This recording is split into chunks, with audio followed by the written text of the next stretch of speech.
uma sexta-feira de 2008, quando o mundo da Fórmula 1 veio abaixo. No dia 5 de dezembro, um pouco mais de um mês do primeiro título de Lewis Hamilton, a Honda anunciou sua retirada imediata da categoria.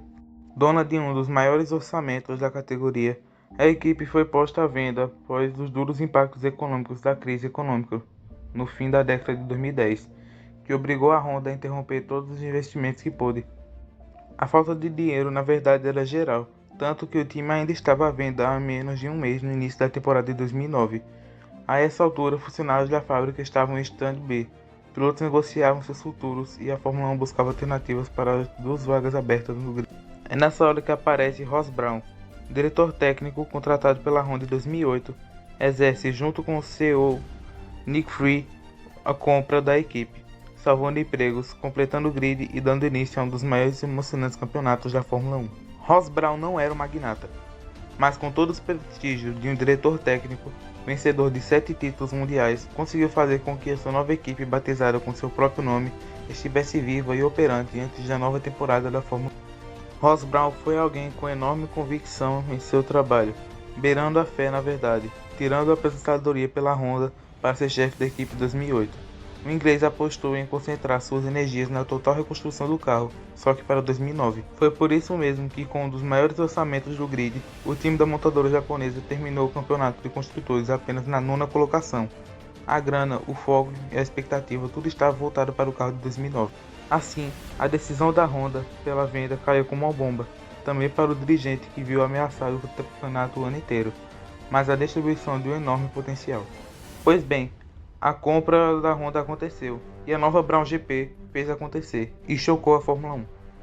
Com o BGP 001, o carro que todo mundo acreditava ser feito às pressas, e com o motor da Mercedes, Jenson Button e Rubens Barrichello, pilotos remanescentes da Honda, arrebentaram já nos treinos da pré-temporada.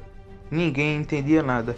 Button voando baixo a cada volta, Rubinho batendo recorde de tempo no circuito de Catalunha, Ross Brawn operando tudo dos boxes. Tudo era muito novo e muito surpreendente. A história toda ficou ainda mais confusa com a dobradinha na largada para o GP de abertura da temporada, o da Austrália, e quando ele se repetiu no pódio, com Button em primeiro e Barrichello como vice. Quando os adversários de fato sacaram o que aconteceu com a caçula do grid, Button já havia vencido o segundo grande prêmio do ano, na Malásia. Na raiz do arrasador do início da Brawn GP, estavam os famigerados difusores duplos. Em 2008, quando Ross assumiu a chefia da Honda, foi anunciado uma espécie de isonomia dos desenhos para 2009. Em outra palavra, todo mundo teria que começar seus carros do zero para a nova temporada, seguindo, claro, um novo regulamento.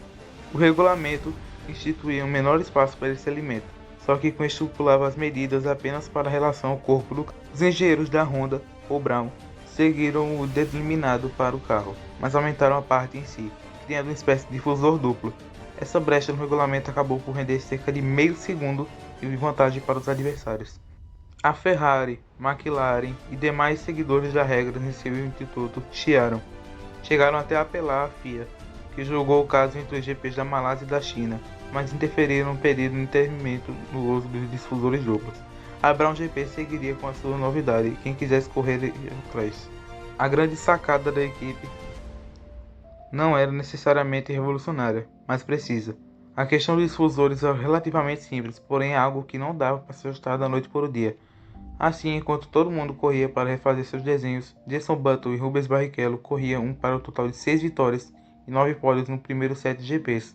Houve até mais 2 dobradinhas, na Espanha e em Mônaco, além do GP da Austrália. Depois das 2 dobradinhas da Red Bull no GP da Inglaterra e da Alemanha, também da vitória de Lewis Hamilton na Hungria. Os roteiros de filmes chamavam esse momento de provação, e foi justamente o que Brawn fez. Provou que era um carro e poderia ser campeão. Como dono de poder máximo, Ross era muito presente na rotina dos treinos e nos fins de semana de corrida, com a experiência de alguém que esteve nos 7 títulos de Michael Schumacher na Fórmula 1. O inglês atuava como um elo entre os departamentos e um ponto focal do dia a dia, aliviando a pressão e dando suporte e confiança. O dono da Brawn GP era, na prática, um chefe de equipe todo poderoso. Sua enorme bagagem serviu como uma espécie de apólice de seguro para os momentos ruins, mas também como uma balizadora de uma gestão extremamente eficiente. Foi de Ross, por exemplo, a decisão de manter Rubens Barrichello no time, em entretenimento de Bruno Senna. O jovem sobrinho de Ayrton Senna teria visibilidade principalmente para os patrocinadores, mas Abreu optou por ficar com a experiência de Rubinho.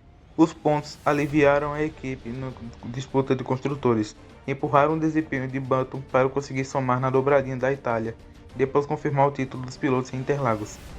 A chegada do inglês nos boxes brasileiros foi uma catástrofe completa, uma corrida de antecedência. A Brown GP confirmava o final feliz de um conto de fadas.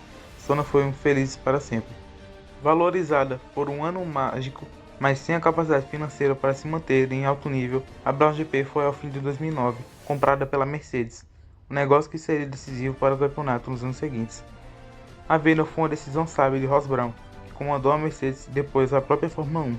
Ela também acabou por eternizar uma das mais fantásticas histórias do automobilismo e, por que não, de todo o esporte.